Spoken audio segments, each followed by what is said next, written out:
नमस्कार मित्रांनो, विजयन अकॅडमीमध्ये आपलं सहर्ष स्वागत. मित्रांनो, गुड न्यूज, आनंदाची बातमी आहे. ज्या राऊंडसाठी सर्व अभ्यासधारक आतुरतेने वाट पाहत होते, तो म्हणजे मुलाखत राऊंड लागलेला आहे, जाहीर झाला आहे. आज दिनांक 7 ऑगस्ट रोजी हा राऊंड जाहीर करण्यात आला आहे. पवित्र पोर्टलवरती न्यूज बुलेटिन आली आहे.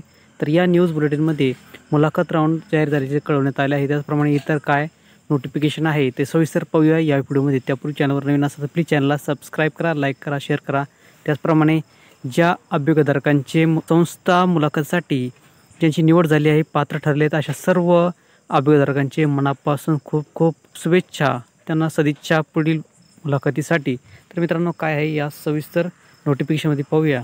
मित्रांनो, यामध्ये त्यांनी पवित्र पोर्टलने कळवण्यात आलं आहे, जी काही मुलाखत पदभरतीसह कार्यवाही करण्यासाठी व्यवस्थापनांना मुलाखत व अध्यापन कौशल्य यासंबंधी सर्वसाधारण गुणवत्ता यादी जाहीर उपलब्ध करून देण्यात येत आहे. तर या जे काही मित्रांनो आज या लिस्ट त्यांनी जाहीर केली आहे. याबाबत प्रत्येकाच्या लॉग इनवरती आपल्याला स्टेटस चेक करायचं आहे, कोणाचं सिलेक्शन झालं आहे, कोणाचं नाही झालं आहे.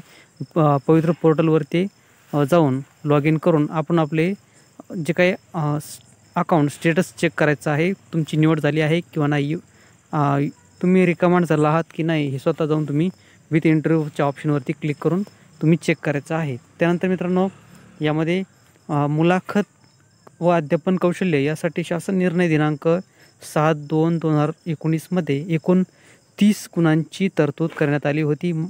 पात्र उमेदवारांची शिक्षक पदावर निवड करण्यासाठी शैक्षणिक संस्थांवर विविध प्रकारची कार्यवाही पद्धती अवलंबण्यात येते. तर अशा परिस्थितीत शिक्षक पदभरतीमध्ये एकसूत्रता युनिफॉर्मिटी राखण्याच्या दृष्टीने उमेदवारांचे योग्यरित्या वस्तुनिष्ठ मूल्यमापन होण्यासाठी मानक कार्यपद्धतीचा मित्रांनो आपण ज्या मागच्या व्हिडिओमध्ये उल्लेख केला होता, तो म्हणजे SOP स्टँडर्ड ऑपरेटिंग प्रोसिजर. तर ह्या पद्धतीने आता शिक्षकांची निवड होणार आहे या मुलाखत राऊंडसाठी. तर याचा अवलंब करण्यात येत असून यासाठी शासन पत्र दिनांक 6/8/2024 रोजी अन्वये मानक कार्यपद्धती SOP स्टँडर्ड ऑपरेटिंग प्रोसिजर निश्चित केली आहे. मित्रांनो, आपण या 6/8/2024 त्याचप्रमाणे SOP या दोन्ही विषयावर व्हिडिओ बनवला होता. यापूर्वीच अभ्यासधारकांना याबाबत नोटिफिकेशन दिलं होतं की तुमची निवड कशी होणार आहे. तर आज पवित्र पोर्टलने सुद्धा यावर्षी कमर्दब केलं की याच पद्धतीने जे काही मुलाखत राऊंड होणार आहे तर तो याच पद्धतीने निवड होणार आहे. जे काही 6/8/2024चा जे काही मानक कार्यपद्धती होती, म्हणजेच तुमची जी काही मुलाखत राऊंड कसा होणार आणि त्याची तुमची मानक पद्धत म्हणजे तुमची निवड प्रोसिजर कशी होणार आहे, तर ती SOP स्टँडर्ड ऑपरेटिंग प्रोसिजर ही नवीन आलेली आहे. तर यानुसार होणार आहे तुमचं मूल्यमापन, यावरती करण्यात येणार आहे. तर मित्रांनो, या मुलाखत पदभरतीमध्ये इयत्ता 1ली ते 5वी, इयत्ता 6वी ते 8वी, इयत्ता 9वी ते 10वी व इयत्ता 11वी ते 12वी या गटातील शिक्षणसेवक शिक्षकांचा 4,879 रिक्त पदांच्या पदभरतीसाठी उमेदवारांनी दिलेली प्राधान्यक्रम विचारात घेऊन व्यवस्थापनीय सर्वसाधारण गुणवत्ता यादी प्रसिद्ध करण्यात येत आहे. मित्रांनो, टोटल 4,879 रिक्त पदांच्या पदभरतीसाठी जे काही अभ्यासधारकांनी दिलेले प्राधान्यक्रम आहेत, तर विचारात घेऊन व्यवस्थापनीय सर्वसाधारण गुणवत्ता यादी प्रसिद्ध करण्यात येत आहे. टोटल 4,879 पदाची. तर यामध्ये मित्रांनो 1,096 जे काही खाजगी संस्था होते, तर यांनी जाहिराती दिल्या होत्या. त्यानुसार 4,879 रिक्त पदासाठी 7,805 अभ्यासधारकांची निवड करण्यात येत आहे मुलाखत राऊंडसाठी. मित्रांनो, जागा टोटल 4,879, 1,096 संस्था आणि यातून जे काही रिकमेंड झाले अभ्यासधारक आहेत तर त्यांची संख्या आहे 7,805 उमेदवारांची निवड करण्यात आलेली आहे या प्राधान्यक्रमासाठी. त्यानंतर जास्तीत जास्त 10 प्राधान्यक्रम मित्रांनो, टोटल एका अभ्यासधारकाला टोटल 10 प्राधान्यक्रम शिफारस करण्यात येत आहे. जास्तीत जास्त 10, मग कमीत कमी 2 येऊ शकतात, 4 येऊ शकतात, 5 येऊ शकतात, जास्तीत जास्त 10 येऊ शकतात 1ली ते 12वीसाठी कुठल्याही पदासाठी. त्यानंतर खाली दिलं आहे नियुक्त प्राधिकारी म्हणून ज्या शैक्षणिक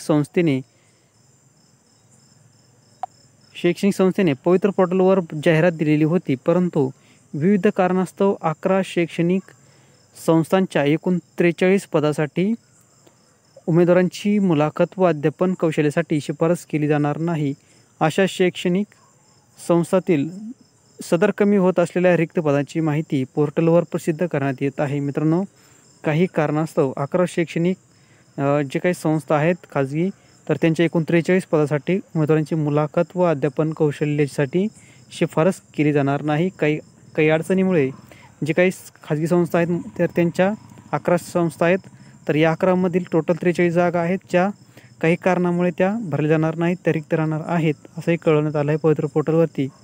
त्यानंतर व सदर कमी होत असलेल्या रिक्त पदांची माहिती पोर्टलवर प्रसिद्ध देण्यात येत आहे. त्यानंतर खालचा मुद्दा आहे, सदर प्राधान्यक्रम विचारात घेऊन माननीय उच्च न्यायालयातील विविध याचिकावरील निर्णयाच्या दृष्टीने अधीन राहून सर्वसाधारण गुणवत्ता यादी प्रसिद्ध करण्यात येत आहे. मित्रांनो, जे काही शासनाच्या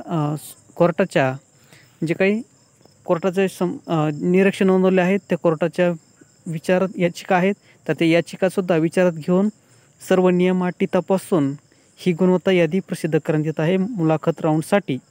त्यानंतर मुलाखत व अध्यापन कौशल्यासाठी पात्र ठरलेल्या उमेदवारांनी संबंधित शैक्षणिक संस्थेकडे संपर्क साधावा.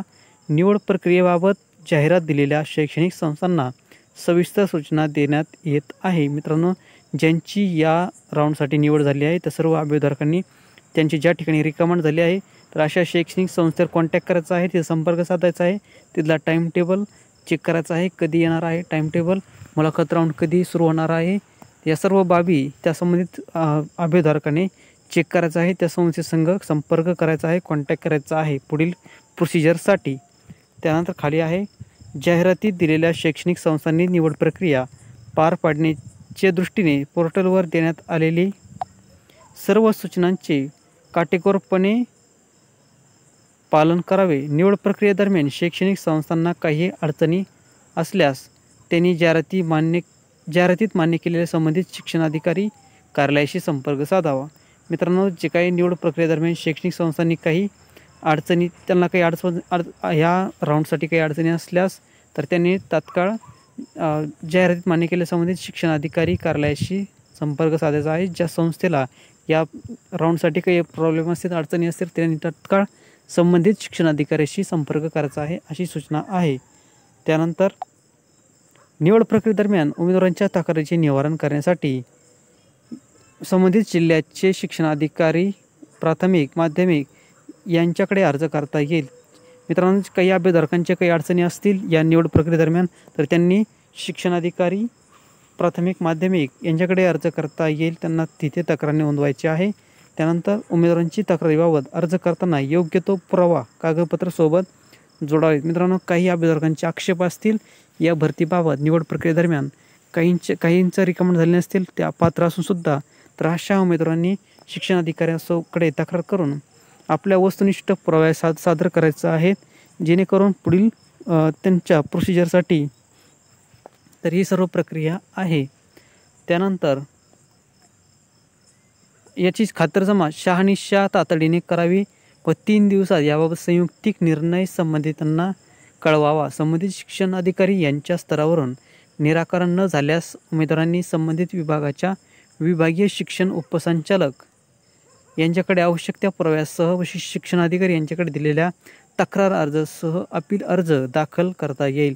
विभागीय शिक्षण उपसंचालक यांनी 3 दिवसात अशा अपिलावर शहानिशा करून यथोचित निर्णय द्यावा व प्रचलित नियमाप्रमाणे योग्य ती कार्यवाही करावी. मित्रांनो, काही अभ्यर्थकांच्या तक्रारी असू शकतात की त्यांना त्या मेरिटमध्ये त्यांचा मार्क असून सुद्धा निवड झाली नाही, तर अशा काही उमेदवारांनी तक्रार करायची असेल तर त्यांनी प्रथम शिक्षणाधिकारी यांच्याकडे तक्रार करायची आहे. शिक्षण अधिकारी यांच्याकडे तक्रार करून सुद्धा त्यांचं समाधान होत नसेल, त्यांचा योग्य निर्णय वाटत नसेल तर अशा अभ्यर्थकांनी शिक्षण उपसंचालक यांच्याकडे आवश्यक त्या पुरावे सादर करून आपला अर्ज दाखल करायचा आहे, तक्रार अर्ज सादर करायचा आहे व त्याचप्रमाणे पूर्वी केलेल्या शिक्षणाधिकारी यांच्याकडे केलेल्या तक्रारीचा सुद्धा अर्ज या ठिकाणी एक कॉपी त्यांना सादर करायची आहे. त्यानंतर ही सदर प्रक्रिया तपासून शिक्षण उपसंचालक याबाबत निर्णय देतील, यथोचित निर्णय देतील सर्व नियम तपासून. त्यानंतर मित्रांनो, पुढची आहे, ही सर्व प्रक्रिया गुणवत्तापूर्ण व पारदर्शकरित्या पार पडेल यासाठी सर्व घटकांनी सर्वंकष प्रयत्न करावेत. कोणत्याही बाह्य दबावास प्रलोभनास बळी पडू नये. मित्रांनो, मुलाखत राऊंड पूर्ण होण्यासाठी कुठल्याही बाह्य जे काही प्रलोभन आहेत, पैशाचे आमिष दाखवून तुम्हाला नोकरी लावून देतो, असे काही लोके असतात जे फसवेची करतात. तर अशा लोकांपासून सावध राहायचं आहे अभिभावकांनी. कुठल्याही आमिषाला बळी पडायचं नाही. कुठल्याही लोकांवर विश्वास ठेवून आर्थिक गुंतवणूक पैसे कुठेही लोकांना द्यायचे नाहीत असं सांगितलं आहे या पवित्र पोर्टल नोटिफिकेशनमध्ये. त्यानंतर खालचा मुद्दा आहे, शिक्षक पदभरतीच्या मुलाखतसह या प्रकारातील सर्वसाधारण गुणवत्ता यादीची सर्व प्रक्रिया नियमबद्ध पद्धतीने पूर्ण केली आहे. तरी देखील या संदर्भात अभियोग्यता धारकांच्या स्वतःच्या निवडीबाबत तक्रार असल्यास त्याबाबत अशा उमेदवारांना तक्रार निवारण दुरुस्ती समिती ग्रेव्हियन्स रेडिसल अँड करेक्शन कमिटीकडे पवित्र 2022 grcc@gmail.com या ईमेलवरती सबळ पुराव्यासह सोबत जोडलेल्या विविध नमुन्यात सर्वसाधारण गुणवत्ता यादी प्रसिद्ध झाल्यापासून 7 दिवसाच्या आत अर्ज सादर करता येईल. या ईमेल पत्त्यावर कुणीही ग्रुप ईमेल अथवा अन्य मेल पाठवू नये. विहित मुदतीनंतर प्राप्त ईमेल तसेच अन्य मार्गाने प्राप्त तक्रारी विचारात घेतल्या जाणार नाहीत याची उमेदवारांनी नोंद घ्यायची. मित्रांनो, तुमचे काही तक्रारी असतील तर याबाबत पवित्र पोर्टलला कळवायचं असेल तर अशा वेळेस तुमचा जो काही तक्रार अर्ज आहे तर तो या कमिटी नेमली आहे ग्रीव्हियन्स रेड्रिसल अँड करेक्शन कमिटी, त्यांच्याकडे पाठवायचा आहे. त्यांचा ईमेल आय डी आहे पवित्र 2022 grcc@gmail.com या मेलवरती तुम्हाला तो पाठवायचा आहे तक्रार अर्ज. त्यानंतर या ईमेलवर पत्त्यावर कुणीही ग्रुप ईमेल अथवा अन्य मेल पाठवू नये. मित्रांनो, फक्त ऑफिशियल ईमेल पाठवायचा आहे. तुमच्या तक्रारीबाबत ईमेल पाठवायचा आहे. अन्य कुठलाही तुमचा व्यक्तिगत कुठलाही मेल अथवा ग्रुप काही तुम्हाला शेअर करायचं नाही या मेलवरती. त्यानंतर विहित मुदतीनंतर प्राप्त ईमेल तसेच अन्य मार्गाने प्राप्त तक्रारी विचारात घेतल्या जाणार नाही. फक्त मेलद्वारेच स्वीकारल्या जाणार आहेत. ऑफिशियल ईमेल आय डीवरच तुम्हाला तक्रार अर्ज करायचा आहे. त्यानंतर याशिवाय याबाबत कोणत्याही अधिकाऱ्याशी मोबाईलवर अथवा इतर कोणत्याही माध्यमातून व्यक्तिगत संपर्क साधू नये. मित्रांनो, जे काही तुम्हाला तुमच्या तक्रारी असतील ते संपूर्ण ईमेल आय डीवरती तुम्हाला पाठवायचे आहे. कुठल्याही अधिकाऱ्याशी व्यक्तिगत फोनवरून किंवा मेसेजवरून त्यांना संपर्क साधू नये. त्यांना कुठल्याही अधिकाऱ्याला त्रास देऊ नये. तर ही होती छोटीशी अपडेट पवित्र पोर्टलची. मित्रांनो, आता ज्यांची निवड झाली आहे तर त्यांनी पुढील प्रोसिजर म्हणून संबंधित शिक्षण संस्थांशी कॉन्टॅक्ट करायचा आहे. तिथलं टाईम टेबल कधी होणार आहे मुलाखतीसाठी त्याची चौकशी करणे, त्याचप्रमाणे पुढील वाटचालीसाठी त्यांच्याकडे कॉन्टॅक्ट करायचा आहे. तर पुनश्च एकदा ज्यांची निवड झाली त्यांचे खूप खूप शुभेच्छा. पुढील वाटचालीसाठी शुभेच्छा.